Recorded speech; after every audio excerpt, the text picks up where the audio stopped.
Perezida wa Repubulika y'u Rwanda ni icyitegererezo kurusha undi uwo wese, akubiyemo abandi bose ni isanzure akubiyemo bose niwe dufite, ni nayo mizero, ni nazo mbaraga mfite, ni nazo dufite na timu dukorana twese, nuko twizeye ko igihugu gifite umuvugizi ndetse na Afurika muri rusange tukagira abantu nkurikije nyine vision dufite y'igihugu ihagarariwe na nyakubahwa Perezida wa Repubulika n'ubundi nk'ayo makuru yose naguhaye n'igihe bazo naguhaye ntago nagiye muri detail ngira ngo wabyumvishe mu by'ukuri nkeka ko ariwe muntu ushobora kubyumva kurusha abandi kubera ko mu mirongo migari ye yahisemo ko hari ibintu byakorerwa mu Rwanda byanditseho made in Rwanda bitandukanye, ntabwo yigeze avuga ngo ni imyenda gusa, nta nubwo yavuze ko ari ji gusa.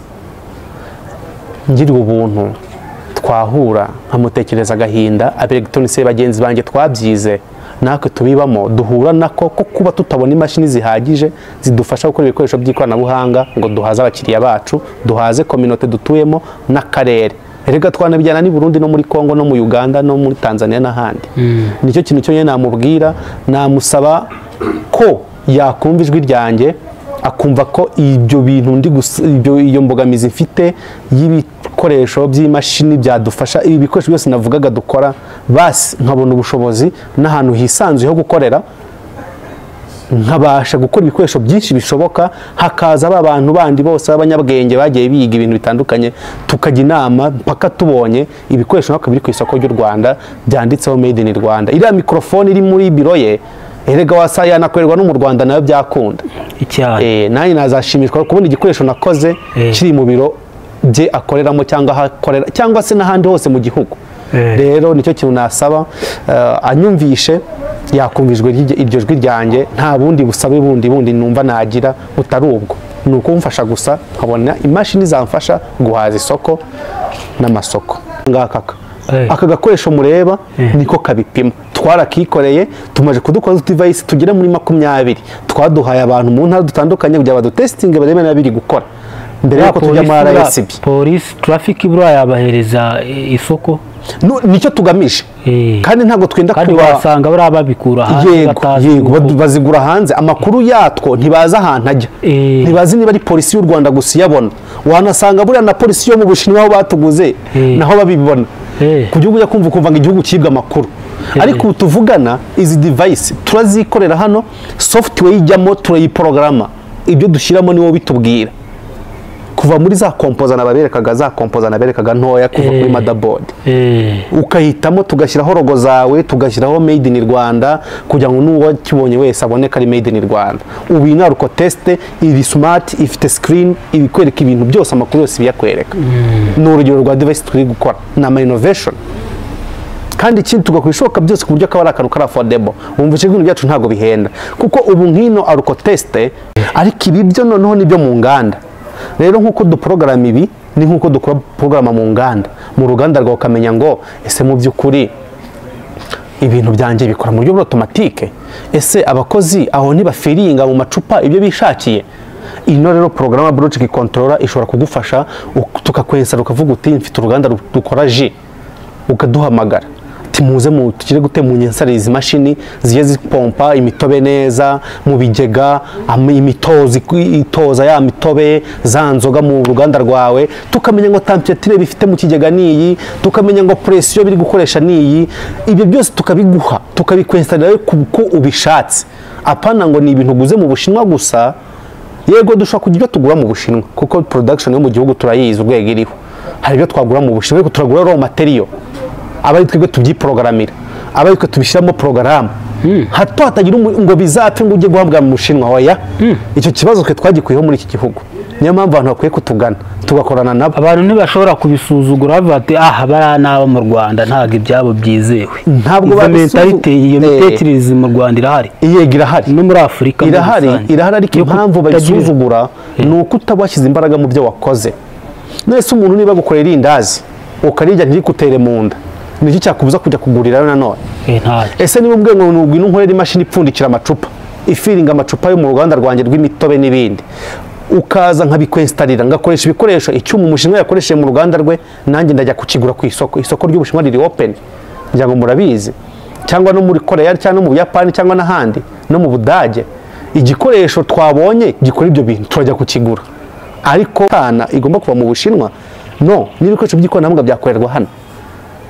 Niba hano muri Kicukiro tuhafite uruganda rutunganya ibintu runaka by'amabuye y'agaciro, kuki hatazaza undi mushoramari ngo ababere umukiriya, amafaranga wakora ugiye gushora uruganda rukora wenda imisumari mu Gakinjiro neza neza ashobora kungana nayo wakora ugiye gukora transistor, cyangwa se tureke transistor nayo wakora tugiye kubaka uruganda rutorera amamplificateur yo gucuranga, tukajya dufite ampuri ya bluetooth ujya mu bivuga ngo bluetooth connect to none ikavuga mu Kinyarwanda. Kuki mwabikora byashoboka cyane. Nuko kwigira rero dukeneye nibumve ko aba bashoramari, aba bagize ubuntu bakuru bacu bagiye mu bucuruzi, ntabwo kujya kurangura mu Bushinwa kurangura container z'imyenda gusa, wanarangura container y'amaro material y'ibikoresho by'ikoranabuhanga ukaza tukubaka uruganda hano tukagira abakozi, tugaha urubyiruko abakozi, tugaha urubyiruko imirimo yo gukora, abafite tara bakabona aho babyerekanira. Wirubona imishinga kuri za televiziyo ngo nakoze ibinini, ngo radio, ngo wa mwana ngo Nyamasheke wakoze radio, ubu sari hehe? Iyo radio yakoze nta ruganda na rumwe ruri mu Rwanda yajyamo ngo abigerageze.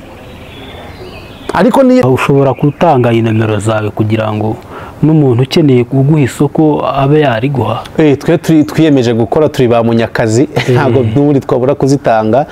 Wadukeneraho serivisi y'ikoranabuhanga ni 078 199 0307. Ubwo wenda yumvisha itariho yahamagara na Airtel yacu ni 0725 44 yego, cyangwa se kuri website yacu ni polista.rw, hari izo serivisi zose navugaga, ukaza tugakora rwose, tukaguca amafaranga make ahura n'ibyo ushaka, tugakorana muri tugatezanya imbere. Harabura iki kugira ngo ibyo bikoresho aho ibyo raw materials cyangwa ibikoresho by'ibanze aho kubitumiza mu Bushinwa kugira ngo natwe tubyikorere, kuko n'ubundi ibyo tukura mu Bushinwa n'ubundi baba babikuye ahangaha, nk'ayo mabuye y'agaciro n'ibikoresho bya plastike, ibyo byose babivana ibyinshi biva muri Afurika. Harabura iki kugira ngo natwe izo raw materials wowe ukeneye zikorerwe hano? Mu mboni zanjye ni politike yo kumvisha abantu ko ibintu bya tekinoloji, abapolitisiye bacu dufite ba muri tech za ministeri nibo bagira ngo iyo bavuze tekinoloji bo bumva software gusa, akarizo batera inkunga gusa. Twe igisata cyacu kumvaga nkubwira nta nkunga ya leta twigeze tubona nimwe, kandi ibyo dukora twarabigaragaje, ndetse na bamwe mu bo babikoramo twarabiberetse. Ahubwo bo nabo nibiminjiremo agafu, bumve ko tekinoloji itarangirira gusa muri software, bibuke ko na bino bintu bya hardware atari igifundi, atari ukurepara telefone gusa. Iyo batubonye dukora ibi bagira ngo ni ukurepara telefone na machine, kuko kugeza ubu tuvugana ibigo leta ivuga yashyizeho bya tekinoloji za Fab Lab, za ICT Chamber, uraza kujya muri kenkayori zose nunyereka device ya tekinoloji iri muri kenkayori iyo ariyo yose ya tekinoloji, nzajya nakwemera ko iyo politike ivuga ko hagomba kuba hardware development mu gihugu ko yubahirijwe. Niyo mbogamizi yonyine ihari. Tekinoloji bayumva gusa muri software, ngo irembo,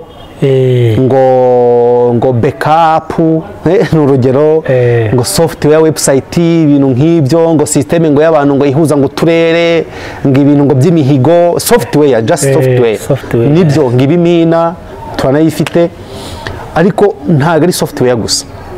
Iyo mbogamizi rero ituma nkakora nka polisi ikoresha mu muhanda, polisi irakwandikira ariko ntabwo we bandikiye, ntumenye igipimo wari ufite cy'inzoga. Ariko ubu tuvugana twashyizemo innovation, wowe urashyiramo nimero y'umushoferi, niba uri umupolisi uhera na nimero y'umushoferi, uramushyiramo nimero ye, ubundi uhite kukanda umupime, nahuhamo gutya message iragera muri polisi, baguca amafaranga niba wakoze amakosa, ariko nawe uyireceiving uyibone message kubwira ngo wari wasinze ku gihero cyazeho n'ibice 9 miligrama per liter wenda nizo wari ufite mu maraso. Aho kantu karazipima, ubaka niko kabipima kangaka aka gakoresho mureba niko kabipima. Twarakikoreye tumaje kudukora device tugere muri 20, twaduhaye abantu mu ntara dutandukanye kugira badutesting barebe nabiri gukora. Mbere yuko tujya marayesheje ayo mahirwe, suko badahari, suko ahubwo ntibumva ko bibaho, nabo ubwaho ntibabyumva, bikaba ngo ko twirwanaho kuya tugaragaze tudahombera abatwigishije. Ibi byose tubikora kuya tudahombera igihugu.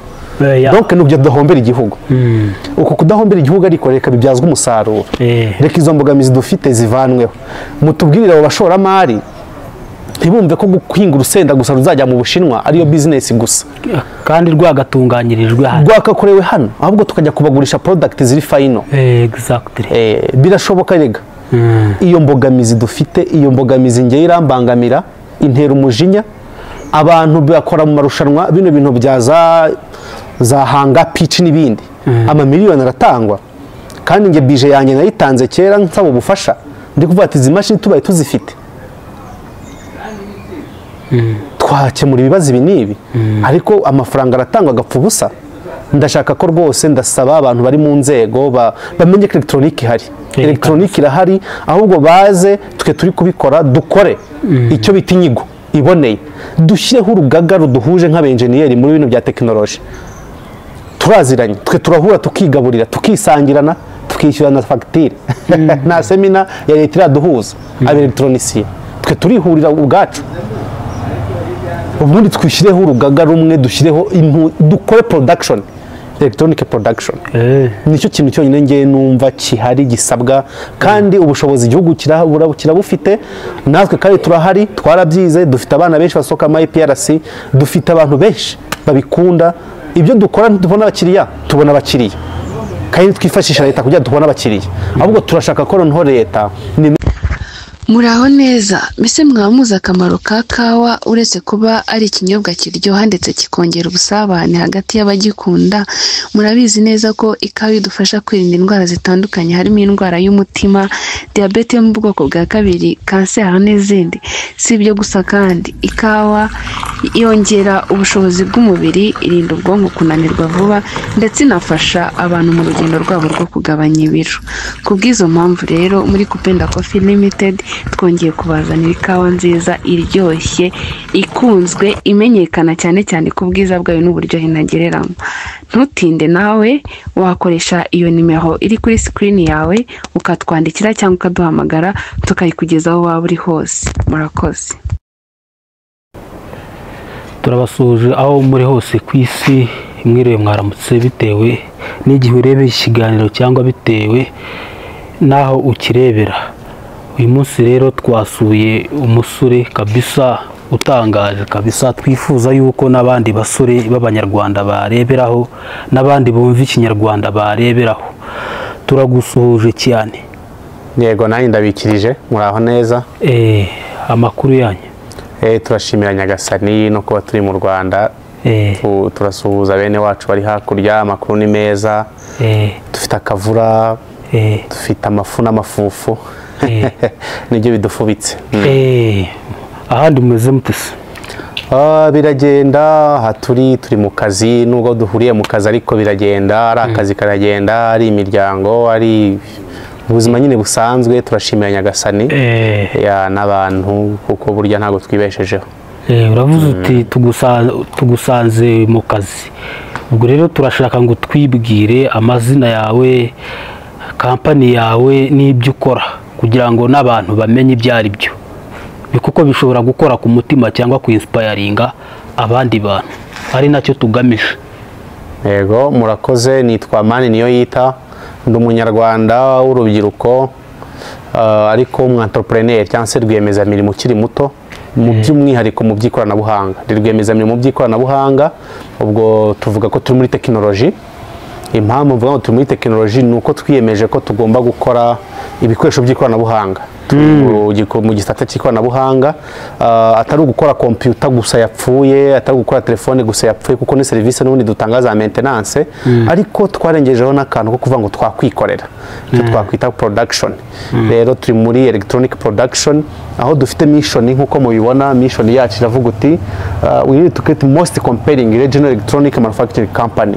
bivuze ngo tugamije ngo tureme uburyo bwo gukora ibikoresho by'ikoranabuhanga hano muri East Africa rwose ku buryo ki tugomba kubaho ari igicumbi cy'ikoranabuhanga hano mu Rwanda by'umwihariko bitangiye kuri twebwe twabyize rero ikaba ari company yatangiye 2018 abantu batuzi dukora inkoni z'abatabona za electronique zira nkoni za twita ngo ni z'abatabona zirabagendana nizo twahereyeho dukora tukazigira digital tugashyiraho amasensa afata nizo twatangiriyeho 2018 turi muri za Youth Connect.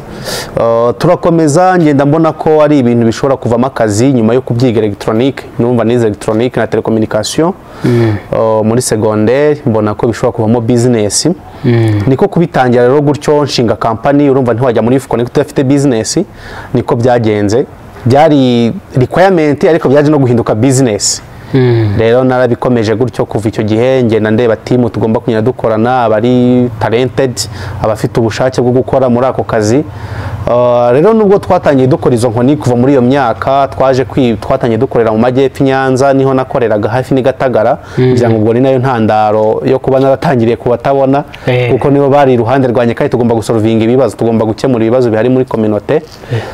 Rero nicyo kibazo ni nabashije kubona kuri iyo myaka yanjye nari mfite nuko nanganaga icyo gihe, mbona batabona mbakorera solution. Donc kitwe twahisemo, nahisemo ko mu byo nabashije kwiga nshobora kugira ibibazo nkemura. Ibibazo nkemura ni ibikoresho ni ibibazo by'ikoranabuhanga, urumva n'ibyo nize. Rero ubu tuvugana twaragutse, twakomeje gukora na team nkorana nayo, turakomeza tukajya tureba ibindi bibazo twakemura, tukareba aho uruhere, tukagira abo twafasha, yaba abanyeshuri bakeneye gukora imenyereza mwuga, yaba abandi bashaka kwihugura mu bintu bitandukanye tukabafasha. Mbikora nka business ariko nanone nkabikora nk'umuntu ugamije kugaragaza ko igihugu gifite aho kigeze, nitura neza igihugu cyatugiye cyo kutwigisha.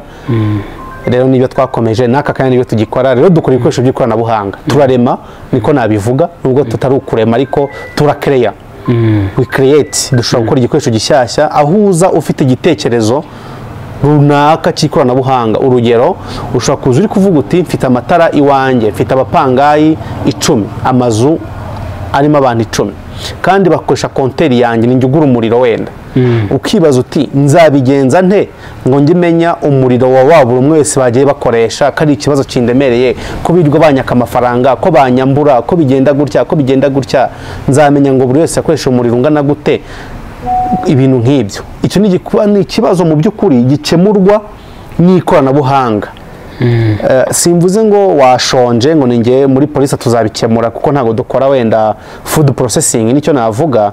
Ndavuga iby'ikoranabuhanga, bya bibazo bishobora gukemurwa n'ikoranabuhanga. Ufite company ukora, uribaza uko byagenda kugira ngo abakozi ujye uba recording attendance yabo neza. Turaza gukorera fingerprint sensor, uraza utubwira ikibazo wowe ufite cyakemurwa n'ikoranabuhanga, tugikore aho kugira ngo ujye mu Bushinwa. Rero nibyo twahisemo, nicyo company yanjye ikora, nicyo company yacu ikora. Mu ncamake nibyo byo dukora. Baba doctor bakora ubushakashatsi butandukanye, ba bantu bagiriye ubuntu bakajya mu mahanga bakabona ibintu runaka bakifuza ko hano byahakorerwa. Aha ni ahantu heza muri Polista ushobora kuza icyo gitekerezo cyawe ufite tukakigaho, tukacyanaliza, tukagishushanya. Ubwo wenda ndaza kubera uko tubishushanya muri za computer, tukabishushanya mu buryo bwa physique, ama resistance, ama condensateur, ama transistor n'ibindi. Bya bindi namwe muzi muri physique babashe kubyiga. Rero nibyo dukora hano muri ncamake n'ibyo ngibyo. None se mu gihugu cyacu u Rwanda cyangwa na Afurika muri rusange usanga ikintu cya education cyangwa uburezi abantu benshi barabinenga, kandi kuko wajya kurebuka ibyo banenga ukabibona kuko ugasanga umuntu ngo yize ngo civil engineering, ariko twajya kubaka stade Amahoro na arena tugasangayo abaturukiya n'abashinwa, mu gihe twebwe twitwa ngo abana bacu ngo bize civil engineering nibo basa nk'abakarani babo. Ugasanga abantu ngo yize ngo medicine Butare, ugasanga aracuruza imiti, ugasanga arakora akazi kataraki, ugasanga ibyo yize kuko ugasanga nta bipuratika. Ese mwebwe ni irihe tandukaniro ry'ibyo mukora n'ibyo mvuze? Kwiga ni uguhugurwa. Kwiga kwiza burya ni uguhugurwa, kuko umuntu wese avukana ubwenge. Ubwenge bwo turabuhora nabwo ni uguhugurwa. Guhugurwa rero kandi hahugurwa agize ubushake. Burya mu ishuri ririmo abantu 50 bari kwiga technology, bari kwiga electronique, cyangwa bari kwiga software development, cyangwa bari kwiga engineering, ibyo bya wazumbwira. Ntabwo bose bafite purpose imwe, ntabwo bafite intego imwe. ntibafite intego imwe. Hari umwe waje ari kuvuga uti nkeneye kwibonera diplome ngataha iwacu bafite kampani nyinshi cyangwa marume afite kampani azahita mpakazi yarambwiye ngo njye kwiga gusa. Hakaba n'undi waje kwiga kugira ngo azakore akazi, njyewe undi mu bagiye kwiga nshaka kuzakora akazi. Niyo mpamvu niryo tandukaniro. Uburezi bwo mu Rwanda ntago najyaho ngo mbugaye kuko bakora ishoka byose. Bimvuga n'ibyo nkora nabyize mu Rwanda nubwo wenda nihuguye no mu bindi bihugu byo hanze, ariko icyo bita connaissance de base, notion de base. Uvuga ni ibihe? Uravuze ibihugu byo hanze bihugu? Yego, nagiriye ubuntu muri ya mishinga nababwiraga yo gukora inkoni n'ibindi, nza kubona buruse ya UN ya UNDP, njya mu Bushinwa njya kwihugura ndeba ibindi, ndaza mbona izindi opportunité, nanjye ubwanjye mbishyiramo uruhare ngakora amahugurwa ari online. Urabona twateye imbere, dufite online platforms tukihugura. Nagiye kwiga za Kenya ndihugura ahantu hatandukanye mu nganda, muri ibyanya by'inganda dufite mu gihugu n'ahandi. Ariko icyo navuga kuri ibi warumbaje by'uburezi, uburezi ntago ariho hari ikibazo cyane, nubwo dufite programme ivuga ngo dufite uburezi kuri bose, ariko burya higa ufite gahunda yo kwiga burya ariga. Ufite gahunda yo kwiga ariga ko hari integanyanyigisho, hari icyo bita curriculum y'igihugu. Curriculum y'igihugu ishyirwa muri buri kigo. Nagira ubuntu nabaye umwarimu imyaka myinshi, urumva iby'uburezi ndabizi, mbifiteho amakuru nubwo ntari inzobere cyane, ariko narigishije imyaka myinshi igera muri 5 yaba muri segonderi no muri za kaminuza. Rero integanyanyigisho burya bigisha i Kigali ni nk'iyo bigisha i Nyamasheke, ahubwo ikibaho ni intego zazanye abantu kwiga. Umwarimu uri kwibigisha kandi nawe akaza bafite ahemberwa buri kwezi, ni ukwereka wa mwana ya nteganyanyigisho akamwereka ibihari.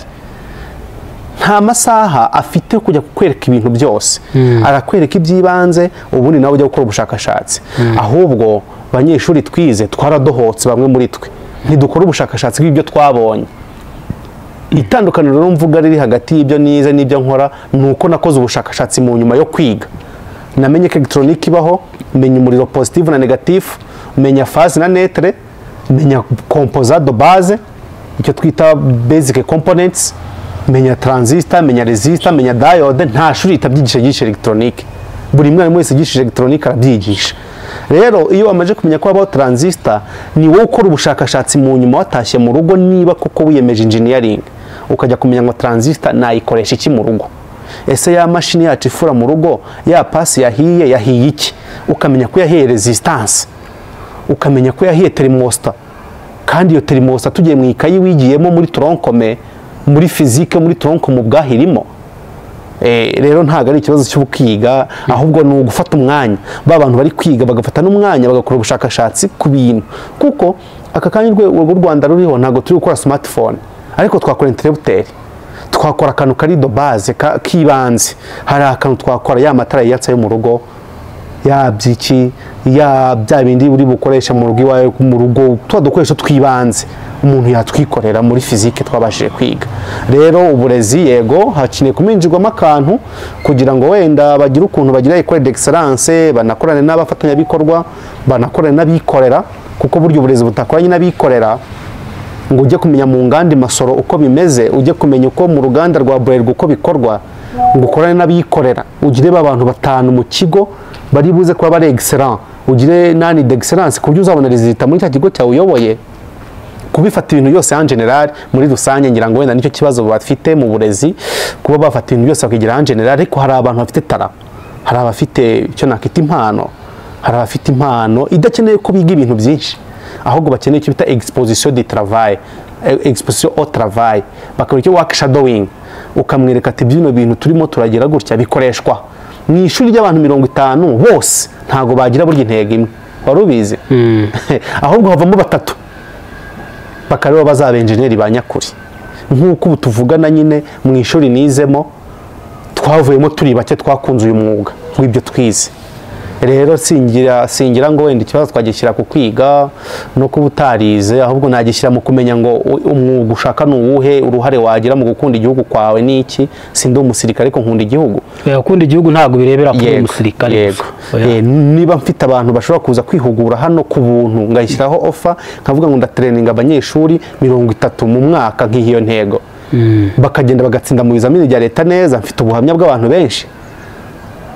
rero nkeka ko umusanzu ntabwo ari ukuba warize ibintu byinshi ahubwo ni ukubyaza umusaruro mu bice bihari n'amahirwe twabonye kuko amashuri arabyigisha bino nkora narabyize yes ntabwo njya kureba karikiramu y'ibyigishwa n'umumaro mfite wundi nitabira bino byo gukora karikiramu za leta muri TVET ntanga uruhare rwanjye ibyo nkora n'ubundi tujuru nibyo bigisha no mu mashuri n'abandi n'izindi kampani rero navuga ko turiga hano mu Rwanda ahubwo bamwe muri twe ntidukora ubushakashatsi bw'ibyo twize ngo dukunde tubimastering tubinoze twige kunoza umurimo gushaka akazi kunoza umurimo nicyo kintu navuga kandi umurimo wo burya umurimo navuga ko igihugu cyadufungurira amarembo umurimo urashoboka gukora birashoboka mu bintu wize se ubyaza umusaruro cyane ni ibihe kugira ngo wabyereka abantu niba unabikoramo na bizinesi ku buryo umuntu ashobora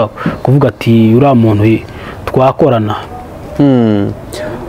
nk'uko nabivugaga nize electronics and telecommunication ubwo urumva mfite amakuru ku byerekeranye n'itumanaho no ku byerekeranye n'ibikoresho bya elegitoronike bya tekinoloji urumva yaba software na hardware naho birazamo kuko muri elegitoronike hazamo na software icyo bita embedded systems embedded systems na IoT ni hahandi dukora device ari kiri programme ushyiramo code uhita ucomeka kuri computer kugira ngo ukunde ikora akazi kayo urugero natanga rwo hafi mu buzima busanzwe mujya mubona ko iyo mugeze ahantu ibyuma bisaka biriya byuma bidusaka mu bikapu muri ama etage muri amazu mu buyobozi ku ma ministeri n'ahandi no ku mazu manini y'ubucuruzi mujya mubona ko haba hari screen ecran iri bugaragaza ibintu binyuze muri ya scanner burya harimo scanner harimo amasensari burebe ngo mu gikapu harimo iki bikaza kuvayo hakaza n'ama message amagambo texte amakuru kuri telefone zino za software zidufotora mu muhanda murazibona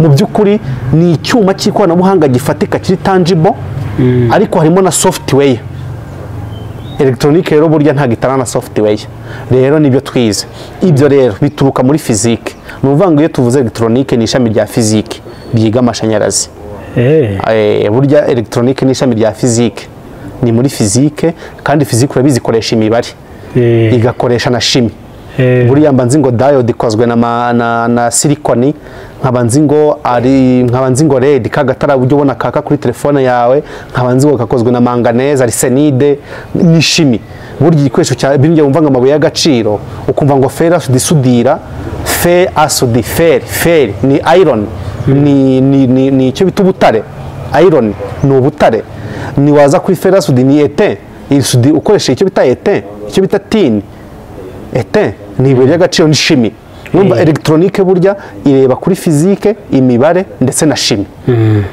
burya cyane rero aho ngaho iyo tuje nko muri physique donc iyo tuvuze igikoresho cy'ikoranabuhanga nkuko mubireba hano murabona nk'aka gakoresho karuzuye karafunitse ni akantu kuzuye gafunitse kanditseho amagambo yo kwamamaza kampani yacu kanditseho aho umukiriya azareba aho gucomeka positive na negative aho azashyira phase na netre ariko buriya mo hano imbere harimo icyo twita motherboard ya radio ucuranga mu rugo ya amplificateur ya firigo nureba neza uzasanga harimo icyo twita motherboard muri computer harimo icyo bita motherboard ya motherboard niwo mutima uzatuma kano gakoresho kuzuye gakora urugero iyo tuvuze motherboard board ni iki iyi ni board urabona ko ni board ni akaboard ni naga plaquette mu gifaransa tuvuga plaquette iyi ni plaquette ino plaquette rero murabona ko ifite intoboro nyinshi zigiye ifite ahangaha aho zigiye ziherereye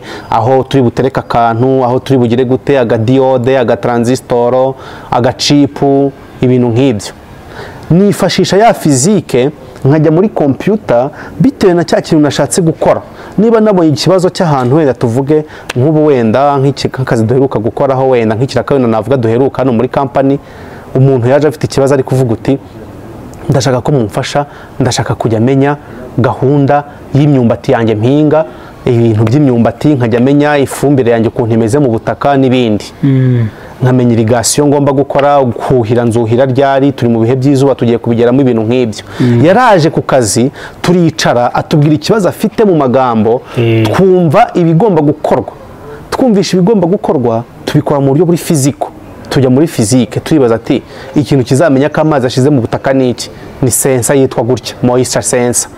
Tukamenya ngo NPK yo mu butaka ifumbire icyo bita fertility tuzayimenya gute, ni NPK sensor. Ibyo no ntukaye tuza muri fizike ukaza ukagira ngo ya NPK sensor izahuzwa gute na message ya telefone, niki kizadutanga message, nkamenya ngo ni GSM, amakuru akazajya kuri internet ukayabona kuri Android, communication iri aho hagati nkamenya ngo ni ibiki mu buryo buri fizike. Iyo maje kubimenya rero mfata mouse na machine ngashushanya icyo bita electronic circuit, icyo bita schema electronic, electrical circuit, electronic circuit.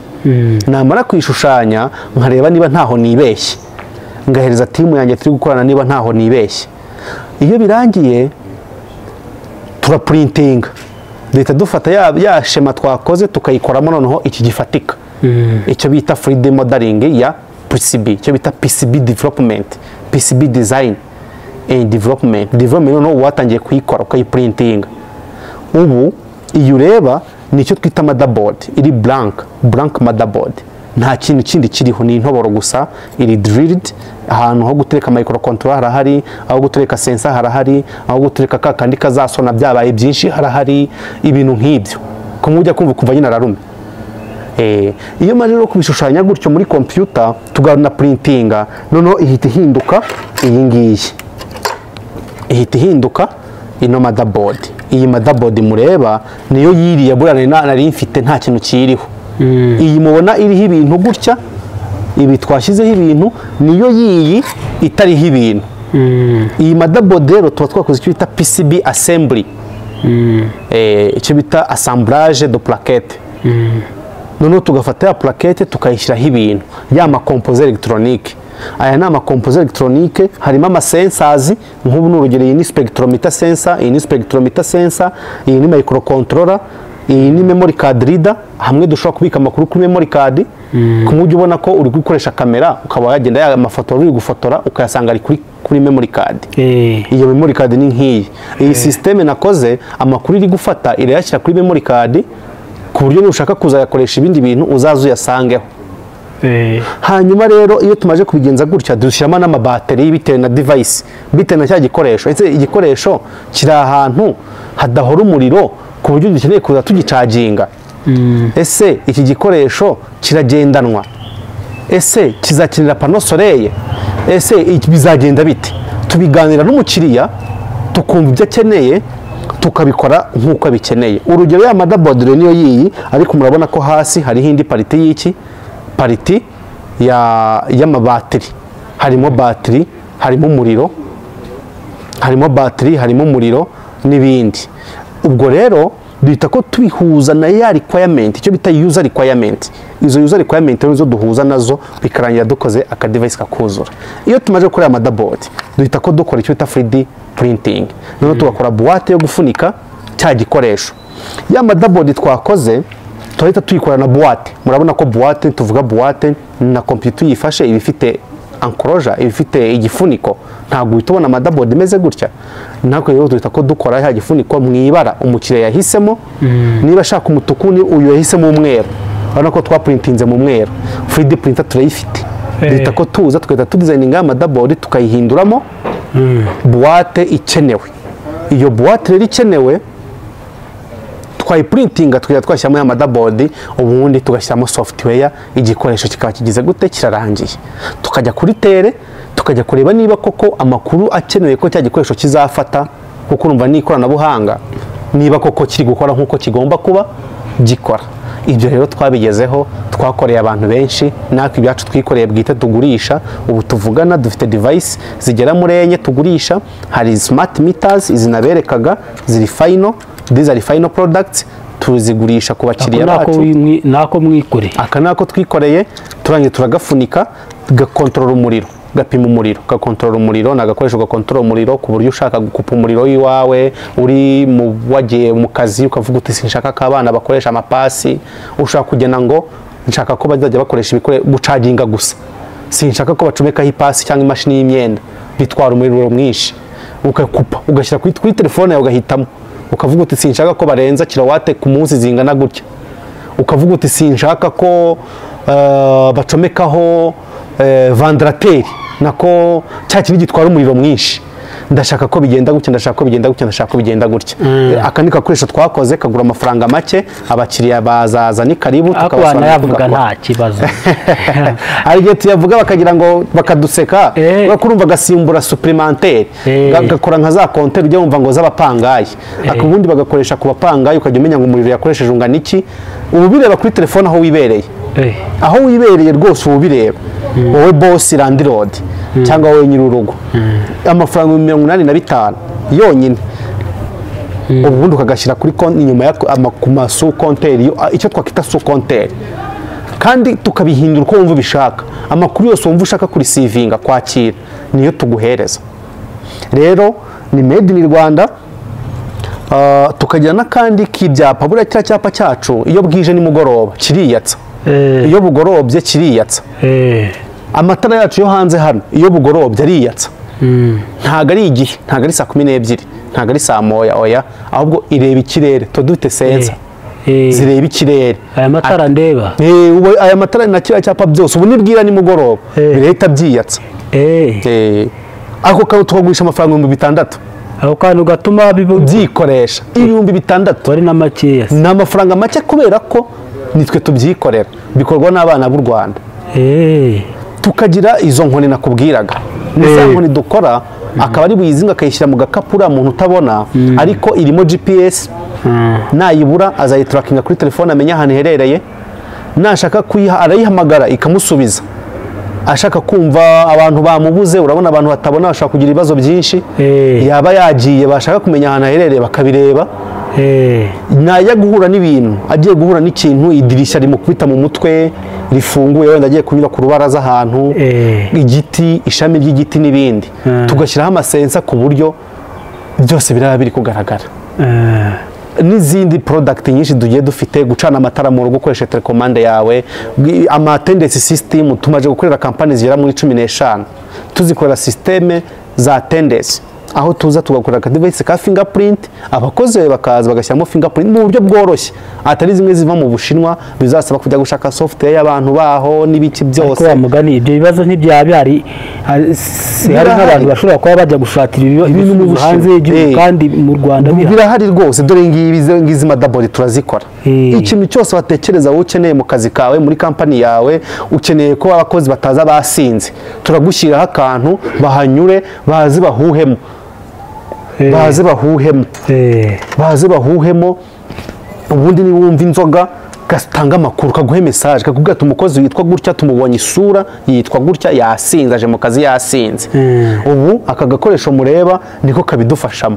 Aka ni akandi gakoresho dufata tukagakoresha tugiye kugira gute neza. Yego, aka ngaka urabona ko uko kameze uku, uraza ukandikamo nimero yawe ya telefone, cyangwa se kode y'akazi ukoresha, matricule number, niba ari kuri company, niba ari ku ishuri urashyiramo student ID, niba ari umuturage bisanzwe bikoreshwa wenda nkakora nka polisi ikoresha mu muhanda, polisi irakwandikira ariko ntabwo we bandikiye, ntumenye igipimo wari ufite cy'inzoga. Ariko ubu tuvugana twashyizemo innovation, wowe urashyiramo nimero y'umushoferi, niba uri umupolisi uhera na nimero y'umushoferi, uramushyiramo nimero ye, ubundi uhite kukanda umupime.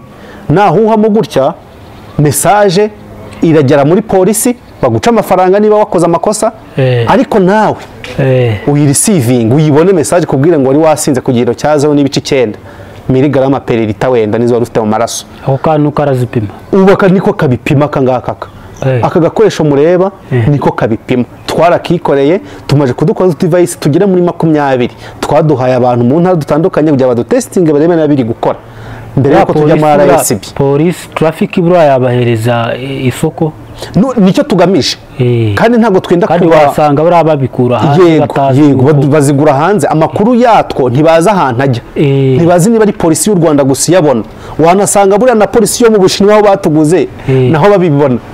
Ku gihugu kumva ngo igihugu kibwa amakuru, ariko tuvugana izi device turazikorera hano, software ijyamo turayiprograma, ibyo dushyiramo niwo bitubwira kuva muri za kompozana baberekaga ntoya kuva kuri motherboard ukahitamo tugashyiraho logo zawe tugashyiraho made in Rwanda kugira ngo n'uwo kibonye wese abone ko ari made in Rwanda. Ubu ino Arcotest iri smart ifite screen ibikwereka ibintu byose amakuru yose biyakwereka.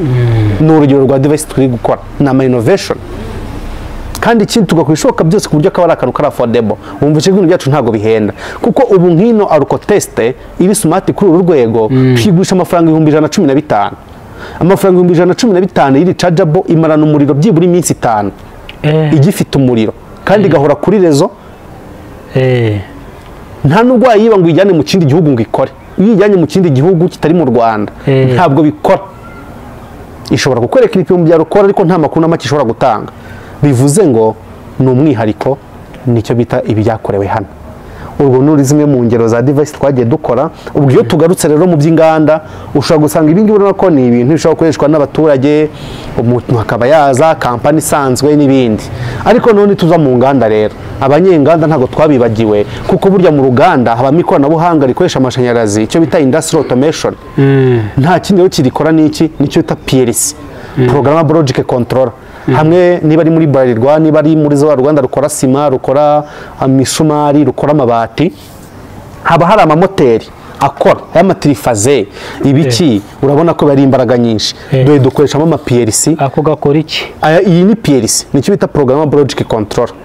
Iki nicyo bita PLC ubiyushura kuyifashisha uri kwensitara uruganda. Aho ushobora gukontorora moteri, amatapiruro yandi atari amasima ishobora gutwara ibiro 100 kuri tapi, ugakontorora guyungurura amazi, amapompa yungurura amazi, ugakontorora donc icyo bita industrial automation. Industrial automation ni ya programming nawaze nkubwira aho nkuko duprograma ino Arcotest uko duprograma ino Arcotest n'ugara gakoresho urabona ko nagakoresho kadakoresha umuriro mwinshi ariko ibi byo noneho nibyo mu nganda. Rero nkuko duprograma ibi ni nkuko dukora programa mu nganda, mu ruganda rwa ukamenya ngo ese mu by'ukuri ibintu byanjye bikora mu buryo automatique, ese abakozi aho ntibafiringa mu macupa ibyo bishakiye. Ino rero programmable logic controller ishobora kugufasha tukakwensa ukavuga uti mfite uruganda dukora ji ukaduhamagara timuze mu tukire gute mu nyensare izi mashini ziye zipompa imitobe neza mu bigega imitozi itoza ya mitobe zanzoga mu ruganda rwawe, tukamenya ngo temperature bifite mu kigega niyi, tukamenya ngo pressure biri gukoresha niyi. Ibyo byose tukabiguha tukabikwenstarira kuko ubishatse. Apana ngo ni ibintu guze mu Bushinwa gusa. Yego dushobora kugira tugura mu Bushinwa kuko production yo mu gihugu turayizi urwego iriho. Hari ibyo twagura mu Bushinwa ariko turagura raw material. Abaye twebwe tubyiprogramira, abaye twe tubishyiramo program. Hato hatagira ngo bizapfe ngo ujye guhabwa mu Bushinwa hoya. Icyo kibazo twe twagikuyeho muri iki gihugu. Niyo mpamvu abantu bakwiye kutugana tugakorana nabo. Abantu ntibashobora kubisuzugura bati bara naba mu Rwanda ntago ibyabo byizewe. Ntabwo iyo mitekerereze mu Rwanda irahari. Yego irahari. No muri Afurika irahari ariko impamvu bayisuzugura ni uko utabashyize imbaraga mu byo wakoze. Nese umuntu niba gukorera indazi ukarijya ntikutere mu nda, niki cyakubuza kujya kugurirayo nanone? Ese niba ubwe ngo n'ubwino nkorera imashini ipfundikira amacupa ifiringa amacupa yo mu ruganda rwanjye rw'imitobe n'ibindi, ukaza nkabikwenstarira ngakoresha ibikoresho icyuma umushinwa yakoresheje mu ruganda rwe, nanjye ndajya kukigura ku isoko ry'Ubushinwa riri open, ngira ngo murabizi, cyangwa no muri Korea cyangwa no mu Buyapani cyangwa n'ahandi no mu Budage. Igikoresho twabonye gikora ibyo bintu turajya kukigura, ariko uze tukikonfigurire tukikorere, abaye twebwe dushyiramo programu yacyo, abaye twe tugikontorora. Ibyo rero ntago ari ngombwa ngo uzamenye ngo wabikoze ninde, kuko ubu tuvugana dufite tere nyinshi zitandukanye muri izi nyubako z'i Kigali. Twakozemo icyo bita STP, Sewage Water Treatment Plants, za systeme ziyungurura amazi y'amazu manini kugira ngo amazi adapfa ubusa, y'amazi y'umwanda yongera byazwa umusaruro, ibintu nk'ibyo. Ibyo twabikoze ahantu henshi. Iyo usanze biri gukora ntumenya ngo ni umunyarwanda wabikoze cyangwa n'umuzungu, bipfa kuba biri gukora. Aha muri stade abanyaturukiya habagiye bagira amapane menshi atandukanye y'ama PLC, bakakenera ko habaho umutekinisi ubafasha kugira gute configure PLC, programmable logic controller. Twakoranye baduhaye ibiraka bimwe na bimwe bitewe n'amateruka agiye atandukanye. Rero icyo kwizerwa navuga ngo twashyira imbaraga mu byo dukora, abaterankunga bakaza kujya dugire imashini zikora ibintu neza, kuko buriya finissage nkuko mubona kano kakoresho ntikafite finissage mu by'ukuri wavuga ngo wenda ni y'umwishu. Birashoboka ko kaba gato kurushaho uku kangana, birashoboka ko kaba gakozwe n'indi materiyeri, nta kindi rero kindi gishoboka dukurikije ibyo tumaze gutestinga no kubona ko bishoboka. Icyo dukeneye kuri ino nshuro ni icy'uko ibi byose dutekereza twanagerageje gukora dushobora kugira abafatanyabikorwa.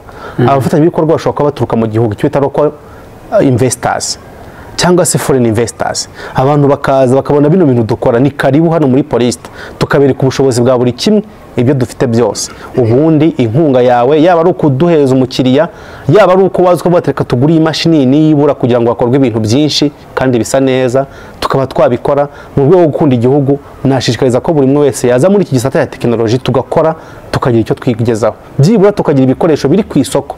Kuko utajya muri kenkayori yo mu Rwanda ngo ubonemo igikoresho cy'ikoranabuhanga cyo mu Rwanda, basi byibura tuzahagira amatoroshi, tuhagire radiyo z'ibanze, tuhagire madabodi z'amafirigo, tuhagire amamplifikateri acuranga umuziki n'ibindi byibuze bikorewe hano. Kandi nta kundi byagenda, twe twamaje kubibona. Duhukanguriye buri umwe wese ufite igitekerezo, niba koko yishimiye ko twagira made in Rwanda, made in Africa, ko yaza tugakorana tukamwereka ubushobozi buhari n'ibyo twabonye na potential n'amasoko uko ateye, tugaterana inkunga, tugatera ingabo mu bitugu, tugateza imbere igihugu by'umwihariko muri tekinoloji.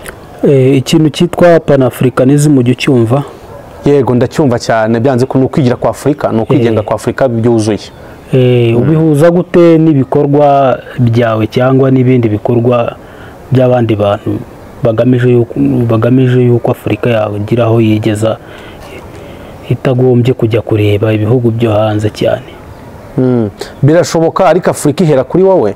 Afurika irahera kuri njyewe. Ubanza umpamagare daboro nkwistarire ku kantu nakoze, ubanza ugashyire mu nzu kake. Amatara ujye uyatsa kuri telefone ku mafaranga ya make. Ubundi nibidakora uzaza umpereza igitekerezo umbwire ngo mwene wacu ka kantu kawe kafite ikibazo, ubundi ngahindure. Uzaba wakunze Afurika burya, kuko wakunze ko hari ibintu turi buze kwikorera hano. N'ikibazo cyabivutsemo ntunyite ko ari njye munyamakosa, ahubwo ubu umujyanama mwiza, tubyempuruve, tubyagure, dukosora amakosa. Rero uko mbyumva, kubera ko dufite amahirwe ko natwe dufite uburezi, dufite interinete, ibihugu byacu byaduhaye interinete, dufite abayobozi badushakira opportunité, dufite amanama menshi hano mu gihugu ahabera atandukanye international, ayo twitabira n'ayo tutitabira. Dufite abavamahanga benshi, dufite RDB izana abanyamahanga benshi, dufite abakerarugendo burya basura ingagi, ariko na investment bihari, bari n'abashoramari. Rero byose ni amahirwe dufite. Rero kwigira kwa Afurika, panafricanism muri tekinoloji iraza kuza guturuka ku kwemera bike dushoboye kwikorera. Ntabwo aka kanya tugiye guhita tugira uruganda rwakora smartphone nk'iza Samsung cyangwa nka iPhone, ariko byibura twagira radiyo, twagira na firigo, twagira na charger ya telefone. Rega byibura zikorewe hano mu Rwanda twabigira. Birashoboka. Twanagiriza ruko test, twanagira na za zindi zo mu rugo zikubwira ubushyuhe ufite mu gikoni, twanagira na za zindi zikubwira ngo gaze yamenetse. Ni device nyinshi, hari ibikoresho byinshi by'ikoranabuhanga twakwikorera. Izo nababwiraga, izo interrupted dukushyira ku byapa tumaje kugira abakiriya benshi. Biriya byapa bya Bralirwa byirwa byaka, umuriro ugenda, abantu bagahomba amafaranga. Twabyikorera ko twakemura ikibazo nk'icyo. Muze dushyire hamwe nk'Abanyafurika, mu mbaraga dufite, muri fizike twize, mu bumenyi twize, muri shimi twize, mu mibare n'ibindi, tugira ibyo twikorera. Nubwo twifashishije bya bindi abazungu badukoreye, ariko nako tugira ibyo twikorera, tubigireho, tubakopere, kuzageza igihe imyaka n'imyaka izaze uko abaterankunga bazaboneka, tuzigenge byuzuye. N'ubundi amabuye y'agaciro bikorwamo aturuka hano iwacu. Ibyo bikoresho byo tujya gura mu Bushinwa n'ubundi bikorwa biturutse mu mabuye y'agaciro aturutse hano iwacu. Nicyo kintu mvuga ko byose rero ko bikunze, yaba abakuru yaba bato, babakire bakize bafite ishoramari bashoye hano muri Afurika, nibamenye ko na tekinoloji ishoboka ko yakorerwa hano. Ntago hano hakorerwa isambusa gusa, ntago hano hahingwa imiteja n'indodo, ntago hano hahingwa gusa ipamba cyangwa imigati gusa. Utuntu turaho ngo twumve ko noneho ngo n'itoroshi rigomba kuva mu Bushinwa na burike yo gucana igomba kuva mu Bushinwa. No, n'ibikoresho by'ikoranabuhanga byakorerwa hano. Niba hano muri Kicukiro tuhafite uruganda rutunganya ibintu runaka by'amabuye y'agaciro, kuki hatazaza undi mushoramari ngo ababere umukiriya? Amafaranga wakora ugiye gushora uruganda rukora wenda imisumari mu Gakinjiro, neza ashobora kungana nayo wakora ugiye gukora transistor, cyangwa se tureke transistor nayo wakora tugiye kubaka uruganda rutorera amamplificateur yo gucuranga. tukajya dufite ampuri ya bluetooth ujya mu bivuga ngo bluetooth connect to none ikavuga mu kinyarwanda kuki mwabikora byashoboka cyane nuko kwigira rero dukeneye nibumve ko aba bashoramari aba bagize ubuntu bakuru bacu bagiye mu bucuruzi ntabwo kujya kurangura mu bushinwa kurangura kontineri z'imyenda gusa wanarangura kontineri y'amaro materiyo y'ibikoresho by'ikoranabuhanga ukaza tukubaka uruganda hano tukagira abakozi tugaha urubyiruko abakozi tugaha urubyiruko imirimo yo gukora abafite tara bakabona aho babyerekanira wirubona imishinga kuri za televiziyo ngo nakoze ibinini ngo radiyo ngo wa mwana ngo Nyamasheke wakoze radiyo ubu sari hehe iyo radiyo yakoze nta ruganda na rumwe ruri mu Rwanda yajyamo ngo abigerageze ariko nakora igisheke nafata igisheke akagisya mu isekuru agakora umutobe bazahita ajya mujyana mu ruganda rw'Ikabuye bamwereka uti dore uruganda rw'isukari dore ibisheke ukuntu babigenza nuko nguko ariko watekereje gukora aka kantu ka electronique nta ruganda na rumwe ruri mu Rwanda na Positivo na Marafone byari bihari yari asamburaje kandi naho ntabwo bigihari nta ruganda ruhari rw'ikoranabuhanga mu gihugu rero tureke gutinya ikoranabuhanga tureke kubitinya tureke kumva ko ikoranabuhanga ari software development gusa ari website se ni ibintu araprograma mu gitanda cye wa musore uri muri ghetto hari araprograma website yuzure ariko igikoresho cy'ikoranabuhanga cyo kizaha umuntu akagikoresha kakantu uzaza kwensara mu rugo rw'umuturage mu gikoni cyiwe ukamubwira yuko imyotsi ari gucana imeze nabi kagasona akaguza amafaranga 20,000 ntabwo ni uruganda urumva bigomba kuba ari inganda rero ntitwumve ko inganda ari izikora gusa amaji ntitwumve ko inganda ari izikora bizira zose tubona nyine hari Masaka zose tureba nako hariya mu cyanya cy'inganda za Masoro hari n'izindi zishobora kubaho nicyo gisatwe turimo cya tekinoloji niyo mpamvu dukangurira buri umwe gukunda Afurika yimakaza umuco kugira ngo byibura tugire inganda zikora ibikoresho by'ikoranabuhanga hano twigenge ku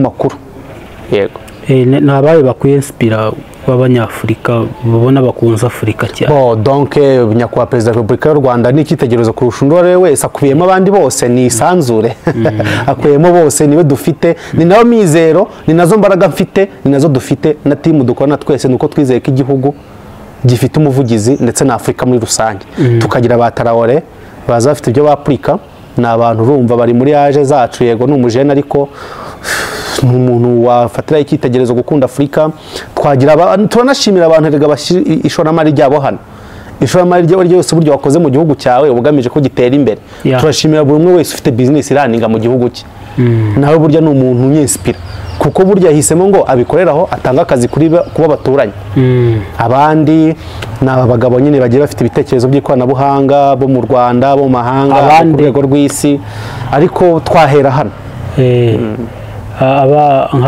abaruvuze mu Rwanda amazina mu Rwanda dufite abantu bagiye bakora ibikoresho by'ikoranabuhanga urabona nk'uyu muntu wazanye Tapandigwa AC Group izi kampani ngendaza kuvuga amakampani kurusha abantu personally nk'aya makampani burya yatekereje ibintu byiza za AC Group zagaragaje ko hari ikoranabuhanga rero barabagendana amakarita mu nzira ariko noneho rero nka AC Group cyo twayibwira za device ishyira mu mabisi ijya kuzikoresha mu Bushinwa hari amafaranga asohoka mu gihugu akajya hanze buriya se kandi mubikora kandi hano zirakorwa nuzisanga zira mashini ziri muri bisi zira dukozaho ikarita uruganda ruzikora mu Rwanda rwitwa ngo iki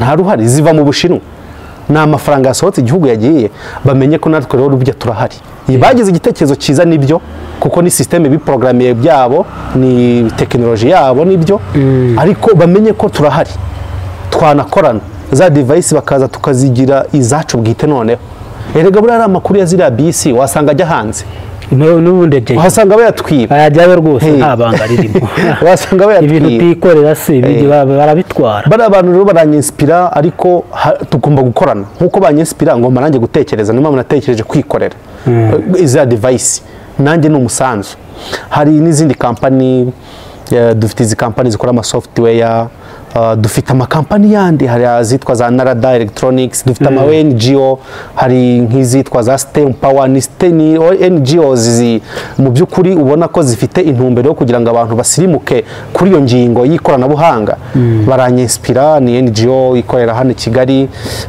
nimwe muri NGO zo muri Amerika zasigaye zikora mu Rwanda buryo wabonye ko byinshi babifunze impamvu nuko zo zifite resulta ziri tangible twagiye dukorana bimwe mu byo bagiye bategura tukagira ama company hari za Franax hari Nyereka hari na rada nk'uko nayivugaga, ni amakampani dukorana muri iki kibuga tubamo. Hari za Greenaritics zikora mu gihe no kurengera ibidukikije, zigakora ama speed governor, za Beno Cars. Ni amakampani tubana afite ibitekerezo byiza, baranyinspira. Burya sinya ninspirwa cyane n'abantu bari kure yanjye, ahubwo ndeba mu by'ukuri ibitekerezo abandi bagiye bagira bisa nk'ari bya bakuru banjye, nibyo nahaye agaciro cyane kurushaho, kandi nkumva hari umusanzu wanjye nsabwa.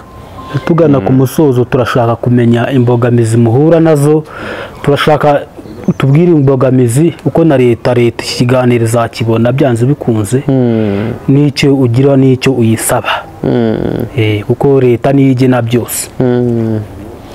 Imbogamizi ubundi ntago ziya zipfa kubura ku bantu nkatwe twagiye mu byo kwihangira imirimo, ariko imbogamizi ya mbere burya tugira ni y'amafaranga tugenewe apfa ubusa. Ngiye aka kanya niyo mbogamizi mbona. Leta yagennye ibintu byinshi ku bantu dukora ibintu nk'ibi ngibi, kandi dufite bakuru bacu b'abantu b'abagabo bakuru, abapapa bafite ibitekerezo bize hanze, bafite amadoktora n'ibindi. Dufite ikigo cyitwa NCST, ni ikigo cy'abashakashatsi. Urumva hano tuba mu bushakashatsi. Wumvishe ko ngo umukiriya araza afite amagambo akayatubwira, tugashakashaka mpaka tubonye igisubizo cye. Rero hari amafaranga twakabaye dufite yo kugira ngo dukemure ibibazo duhura nabyo. Ubu imbogamizi dufite n'ay'amamashini makeya, kuko dufite abakiriya barahari, abanyarwanda barakunda, abanyarwanda bakunda iby'iwabo, ahubwo twabuze imashini zidufasha kubahereza ibyo bakeneye byose by'ikoranabuhanga. Dufite ikibazo cy'amashineri, nta kindi. Niyo mbogamizi yonyine dufite muri Polista by'umwihariko, nubwo tuyihuriyeho wenda n'abandi bateke companies n'andi ma startup, ariko nge mu mboni zanjye ndumva nabaye muri bino bintu igihe kirekire. Simvuga ngo ikibazo ni abakozi, ikibazo si politiki yo irumutse, yo rwose ifungura amarembo, kuko ibi bintu nkora simbikora se muri iki gihugu, kandi nibyo bidutunze. Nta kindi rero ni icyuko gusa tudafite uruganda rwuzuye rushobora kugira ibikoresho rukora nkuko twumva izindi nganda. Nyuma y'iyo mbogamizi, indi mbogamizi wenda ntekereza ko ishobora kugira ikintu ikora iramutse ikemuwe, ni politike yo kumvisha abantu ko ibino bintu bya tekinoloji, abapolitisiye bacu dufite baba muri tech za ministeri, nibo bagira ngo iyo bavuze tekinoloji bo bumva software gusa, akarizo batera inkunga gusa. Twe igisata cyacu kumvaga nkubwira, nta nkunga ya leta twigeze tubona n'imwe, kandi ibyo dukora twarabigaragaje, ndetse na bamwe mu bo babikoramo twarabiberetse. Ahubwo bo nabo nibiminjiremo agafu, bumve ko tekinoloji itarangirira gusa muri software, bibuke ko na bino bintu bya hardware atari igifundi, atari ukurepara telefone gusa. Iyo batubonye dukora ibi bagira ngo ni ukurepara telefone na mashini, kuko kugeza ubu tuvugana ibigo leta ivuga yashyizeho bya tekinoloji za Fab Lab, za ICT Chamber, uraza kujya muri kenkayori zose nunyereka device ya tekinoloji iri muri kenkayori iyo yose ya tekinoloji, nzajya nakwemera ko iyo politike igana ivuga ko hagomba kuba hardware development mu gihugu ko yubahirijwe. Niyo mbogamizi yonyine ihari. Tekinoloji bayumva gusa muri software, ngo irembo, ngo backup, n'urugero, ngo software website, ibintu nk'ibyo, ngo system ngo y'abantu ngo ihuza ngo turere, ngo ibintu ngo by'imihigo, software, just software. Nibyo ngibimina turanayifite, ariko ntago ari software gusa. Iyo mbogamizi rero ituma n'izo mashini akubwiraga tubura, suko abakatuvuganiye, abakaduhesheje ayo mahirwe, suko badahari, suko ahubwo ntibumva ko bibaho, nabo ubwabo ntibabyumva, bikaba ngombwa ko twirwanaho kugira tugaragaze tudahombera abatwigishije.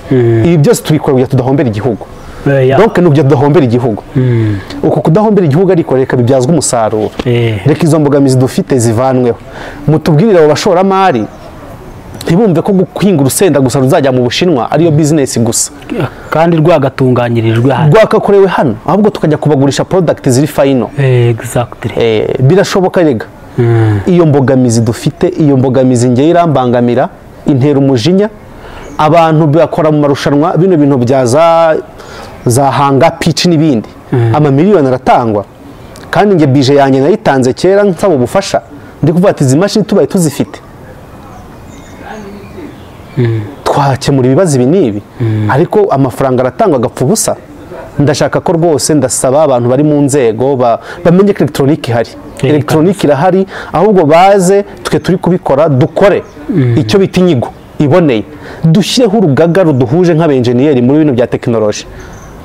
Turaziranye, twe turahura tukigaburira tukisangirana tukishyurana fagitire nta semina ya leta iraduhuza abelegitoronisiye, twe turihurira ubwacu, ubundi twishyireho urugaga rumwe, dushyireho dukore production, electronic production. Nicyo kintu cyonyine ngiye numva kihari gisabwa, kandi ubushobozi igihugu kirabufite, natwe kandi turahari, twarabyize, dufite abana benshi basohoka muri IPRC, dufite abantu benshi babikunda. Ibyo dukora ntitubona abakiriya, tubona abakiriya, kandi twifashisha leta kugira tubone abakiriya. Ahubwo turashaka ko noneho leta nimenye ko bino bintu bihari, yumve ko elegitoronike ihari nka elegitoronike, apana software gusa. Iyo bavuze ngo minisiteri ya ICT, muri ICT nta elegitoronike ibamo. Uriya se niyo mpamvu nta ruganda dufite rwa elegitoronike, ariko dufite BSC za software za networking n'ibindi, ariko nta ruganda rwa elegitoronike ruhari. Muri ICT nta elegitoronike irimo, ahubwo ICT ikoresha elegitoronike. Mouse ikoreshwa ya computer ikorwa na elegitoronike ahubwo. Donc ni minisiteri ya ICT, ariko wayibaza impamvu nta ruganda rwa elegitoronike dufite mu gihugu, kubera iki? Kandi ari ibikora ahubwo ICT yumva gusa muri software. Kuba rero umuntu uyoboye ICT yizi software ntibisobanuye yuko atagomba kumenya ko hardware zihari. Hardware niyo navuga ngo software ikoreramo. Software ikorera muri hardware. Software yakozwe izajya muri Android cyangwa muri computer, ariko burya computer ifite motherboard, ifite hardware. Twero turi hardware company, hardware development company, n'abandi rero n'abashoramari n'abandi bose bagomba kumenya ko ibintu bitari byo mu Bushinwa gusa. Nicyo kintu cyonyine gihari, nicyo navuga. Nta mbogamizi zindi, kandi politiki y'u Rwanda yo iranononsoye ibyo bintu byo irabikarifiya, ahubwo abashyira mu bikorwa ibyo bintu bamenye ko dukeneye seminars nyinshi kugira ngo byumvikane, ntidukeneye amanama menshi ari politiki kugira ngo byumvikane, ntidukeneye ngo habeho abanyepolitike benshi n'abadogiteri benshi, no jamais. Ni ngombwa gusa kujya muri kekurukana niba hari igikoresho cya leta gikorewe mu Rwanda gihari, wasanga gihari ukavuga ngo koko inganda zirahari cyane zihari. Nicyo navuga, ni imbogamizi kandi bishoboka ko kuyelimina biroroshye. Twe twiyemeje, twabaye abakotura abana b'igihugu, singe ndi kubivuga nka CEO wa company ngo bampa amafaranga, no, babikore ariko banayaguha ko arahaye amafaranga, nibabikore tubijye kubikora ahubwo. Nge niba mpa ikibuga, icyo ndi gukora, izi device zanjye ndi gukora ari 5 mu cyumweru, tuzikore ari 100 ku munsi, tuziha abapolisi mu mwanya wo kuzitumiza mu mwanya wo kuzitumiza, n'igiciro cyagabanyuka kuko byakorezwe n'abana bo mu gihugu. Transport bari abana biga muri IPRC biga electronique, ariko electronique biga birangira bagiye kuba abafundi bo gukanda kuri buto yo kwatsa imashini mu ruganda no kuyizimya gusa. Biriya bintu bize byo guprograma ngo iyo ukuhuje agakoresha kanaka bibyara iki, nta hantu namwe afite mu Rwanda yabikora. Nta ruganda ruhari rwa tekinoloji. Ikibazo gikomeye, bose bahita bajya kwicururiza imyenda hehe, cya kibazo wambwiraga. Kubera iyo mpamvu yonyine, kugira ngo rero tuyikureho nuko twagira development company and production. Uwagukenera ndumva ufite ibikorwa byiza by'iterambere, birashoboka ko wari wabona iki kiganiro na leta byari byose barakibona ko ibyo dushyira ku mbuga nkoranyambaga barabikurikirana bakanabisesengura.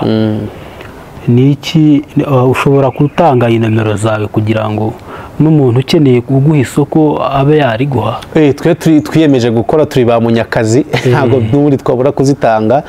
Wadukeneraho serivisi y'ikoranabuhanga ni 078 199 0307. Ubwo wenda yumvisha itariho yahamagara na Airtel yacu ni 0725 44 yego, cyangwa se kuri website yacu ni polista.rw, hari izo serivisi zose navugaga, ukaza tugakora rwose, tukaguca amafaranga make ahura n'ibyo ushaka, tugakorana mwe tugatezanya imbere. Harabura iki kugira ngo ibyo bikoresho, aho ibyo raw materials cyangwa ibikoresho by'ibanze aho kubitumiza mu Bushinwa, kugira ngo natwe tubyikorere, kuko n'ubundi ibyo tukura mu Bushinwa n'ubundi baba babikuye ahangaha. nk'ayo mabuye y'agaciro n'ibikoresho bya plastique ibyo byose babivana ibyinshi biva muri Afurika harabura iki kugira ngo natwe izo raw materials wowe ukeneye zikorerwe hano? Mu mboni zanjye nagize ubuntu wenda mba muri Shenzhen ni umujyi w'ikoranabuhanga ku isi wo mu Bushinwa. Mu Bushinwa ntabwo batangiye bakora ibintu bihambaye, batangiye bakora bike kandi byatangiye bohereza abanyeshuri babo kujya kwiga muri Amerika no mu Burayi n'ahandi bagatara ubumenyi n'ibindi baragaruka barapuratika muri bike bari bafite. Twebwe rero icyo mbona cyashoboka ni icyuko abashoramari dufite mu mafaranga tubaye dufite twifitemo mu byo twifitemo twagira urwego rw'ibyo twakora noneho n'ibindi bikazubakiraho, noneho tugakangaranya abantu mu ngeri zose. Ntibumve ko muri Afurika turukaho imiteja gusa ifunze mu ntuze muri ambaraje, erega twanakora n'ibindi bikoresho mu gihe cyose. Urabona ko abantu b'ikoranabuhanga nibo bayoboye isi. Turaturuka kuri Elon Musk akora hardware, abo bose wumva kugira ngo bikunde nuko bakoze hardware, bakoze ama software yego Microsoft, ariko dufite na Microsoft computers, dufite n'ibindi, dufite telefone za Google n'ibiki byose. Ntabwo ari software gusa, hari na hardware n'ibindi nk'ibyo. Rero ikibura nyine nta kindi nuko abashoramari bacu bava muri gahunda ya Mbirigi, systeme Mbirigi katurangiramo, tukumva ko natwe twaba abapraticien, tukumva ko natwe twakora imyuga iri mu bikorwa ibyara inyungu mu buryo bw'akazi.